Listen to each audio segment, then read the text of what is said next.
This is all expected to take about 2 years for those projects to be finished. It's getting dizzy watching that. I love it. We show those videos. Just a few twists. I think about the people with the big 80-inch TVs, and they're in their couch like, oh my God. What is going on here? Drew suggested we get some sun this weekend. Is that possible in these parts? I think the vitamin D is on the way, and I just want to say I feel you to all the other parents of young children out there as we deal with this time change this weekend. It ain't pretty, and it takes a little longer than a week to get everybody back on schedule. Let's take a look at how we are going to be going tomorrow, and how about this for on schedule? Step off at noon for the St. Patrick's Day Parade.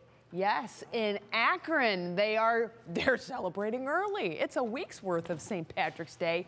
Yes, noon step off, 34 degrees, mostly sunny skies. I think it's going to be a great afternoon for it. Snow mode on the Doppler radar, not showing much of anything. Just a few flurries lingering around much of northern Ohio at this point, and the heavier snow showers have moved on out. We have our large storm system that is banked off to the east. It is still swirling all kinds of moisture back to the west, but the overall upper level pattern has shifted east, and that will start to bring in the drier air from the west. So you can see literally we are cutting off the lake effect here.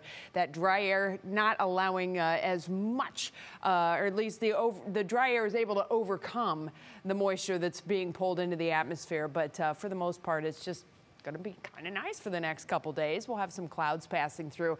I think the only caveat here would be that we have chilly temperatures that are going to be in place. As that same swirl is going on to the east of us, it's not going to allow a southwest flow. It's a west flow that's coming in. As you can see, backed all the way to the west is chilly temperatures. So we're going to stay in the 30s, a little below average, and we're already below average. Look at 22 right now in Worcester, 20 in Ashtabula with that fresh snowpack going on. And you see there in the corner the countdown to spring. Frank Masick, this is why he's the best. Right on cue, 10 days, 12 hours, and 57 minutes. The countdown is on. As far as the hour-by-hour forecast, it's a lot less exciting tonight than it was last night. We will have some cold temperatures to start the day tomorrow. Partly cloudy skies will greet you as you get up, get those errands going in the morning. By noon, we're talking temperatures moving into the low 30s, and mid-afternoon, we will be in the mid-30s across much of northern Ohio. That's below average. Typically, this time of the year, we're in the 40s. We'll get there eventually.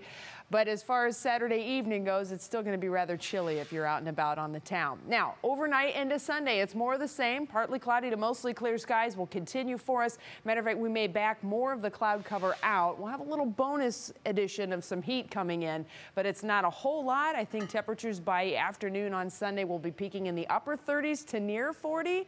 But we'll take everything we can, and by Monday morning, we're starting chilly once again. Universal Windows Direct 7-day forecast, just a few clouds around for tomorrow with highs in the mid-30s. A little more in the way of sunshine on Sunday with temperatures topping out near 40.